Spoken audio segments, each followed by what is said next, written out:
फुलं वाहिले, गंध अक्षरा त्याच्या चरणावरती टाकला, पायावरती टाकला, पाद्य पूजा केली आणि पाद्य पूजा केल्यानंतर नाथबाबाची इकडे सेवा चालू आहे. भक्तीची आपोटे बोध काकडा होती, प्राणी जीवे भावे वाहू आरती, वाहू आरती स्वामी पंढरीनाथा, दोन्ही कर धोरणे चरण ठेवीन माथा. म्हणून भगवंताची सेवा त्या ठिकाणी चालू आहे. हा चप्पल घालून आलेला आहे आणि त्याची ही पाद्य पूजा केली आणि पाद्य पूजे केल्यानंतर नाथबाबा त्याला काही बोलले नाही. नाथबाबांनी उलट सांगितलं, गिरजाबाई सांगितलं, गिरजाबाई तुम्ही एक काम करा, आता काय करा, स्वयंपाक करा, सुंदर असा काय करा, तुम्ही स्वयंपाक करा, खीर करा, बासुंदी करा, वडी करा, सर्व स्वयंपाक करा आणि जो ग्रस्त आलेला आहे तो आपल्या घरून विनमुखी जाता कामा नाही, म्हणून हा पोट भरून जेवण करून हा गेला पाहिजे. गिरजाबाईने ऐकलं. गिरजाबाईंनी सांगितलं, नाथ बाबा होय मी स्वयंपाक करते आणि स्वयंपाक सुंदर असा स्वयंपाक केला. आपला स्वयंपाक नाही, तो गिरजाबाईचा होता. सर्व वाडा नाही, वाड्या बाहेर त्या स्वयंपाकात सुगंध दरवळत आहे. हा जो ग्रस्त होता त्याच्या तोंडाला सुटलं नेमकी पाणी. नाथ बाबा म्हणायला लागले, तुम्ही जेवण करून आले नाही का? नाही, जेवण करून आलो मी. मग भूक लागली का? भूक नाही लागली. मग नेमके काय होते?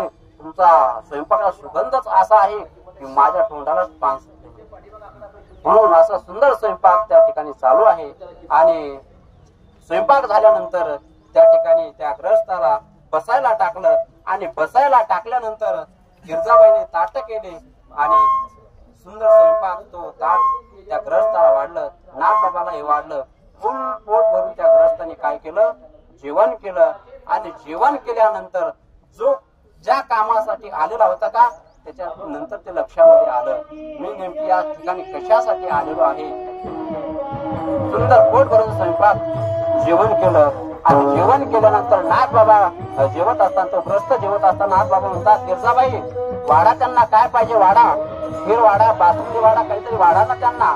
म्हणून गिरजाबाई त्या ग्रस्ताला खीर वाढण्यासाठी खाली वाकल्या आणि जशा खाली वाकल्या त्याच्या मनामध्ये द्वेष निर्माण झाला की मी नेमकी या ठिकाणी कशासाठी आलेलो आहे, त्यांना राग आणण्यासाठी आलेलो आहे. म्हणून तो ताटावरून उठला आणि गिरजाबाई खाली खीर वाढण्यासाठी वाकल्या. खाली वाकल्यानंतर तो ताटावरून उठलेला कुठे बसला? गिरजाबाईंच्या पाठीवरती बसला आणि पाठीवरती बसल्यानंतर नाथबाबा तरी काय म्हणतात, आपण असतो तर आपण लगेच त्या ठिकाणी त्याला मारलं असतं.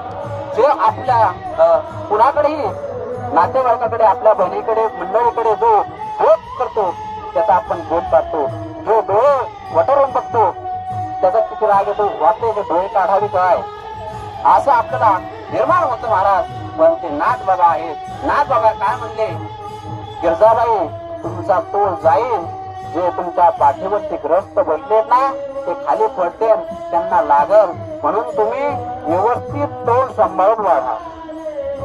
म्हणून गिरजाबाई काय म्हटल्या माहितीये का, नाथ बाबा मी नाही पडून देत, मला सवय आहे. काय सवय आहे तुम्हाला?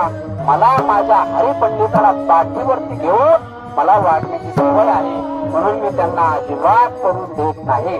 असं म्हटल्यानंतर ते ग्रस्त पाठीवरती बसले होते का त्यांच्या डोळ्यामध्ये लगेच टचकन पाणी आलं महाराज आणि पाणी आल्यानंतर लगेच खाली उतरले आणि खाली उतरल्यानंतर ते म्हणायला लागले, अरे तुम्ही माझे कोण आहात?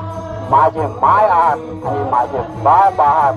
जे आपण ज्याच्या सोबत विवाह केलेला आहे ती ही पत्नी ज्या वेळेस आपल्याला भोजन वाढत असते, सुंदर स्वयंपाक करत असते, ती कोण आहे? त्यावेळेस आपल्याला आईप्रमाणे आहे.